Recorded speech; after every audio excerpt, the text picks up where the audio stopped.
Good morning. My name is Robert Misey, and welcome to my continuing series on international tax issues. Today, we're going to talk about translating documents in foreign languages for the IRS. We've previously talked about all the procedural tools that the IRS has to obtain information, and in fact, to obtain information from abroad. So when the client always says, well, Rob, they can't obtain that document, it's abroad, I tell them, yes, they have all these various tools to obtain information from abroad. I think the more interesting question is, does the taxpayer have to translate these documents that are typically in a foreign language? Now, the only reported tax litigation involving this issue is Nisei Sangyo, where a Japanese company translated about 1,500 documents, but the remainder of the documents that were the subject of a summons, they only provided subject headings, dates, and who the memos were to and from. They estimated it would cost anywhere from $1.5 to $2 million to translate the rest of these documents in a very unsatisfactory definition. The district court said, well, they have to be translated to the extent they're relevant. Well, how do you know if they're relevant if they're in a foreign language? Typically in non-tax language, the requester pays for the translation. The requester here being the IRS. Well, I have my own rule of thumb.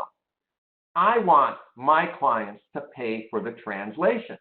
And we're going to have a little help here from the 1980s icon, Mr. T. The taxpayer should control the translation. There are many different ambiguities in the words in the Internal Revenue Code. Similarly, there are very many ambiguities when translating documents. I want those documents translated in favor of my client.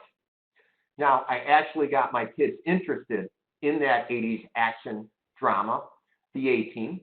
And if anybody here is old enough to remember that show, Mr. T's character, B.A. Baracus, his famous line was, "Ain't getting on no plane, Hannibal," which he said in a very gruff voice.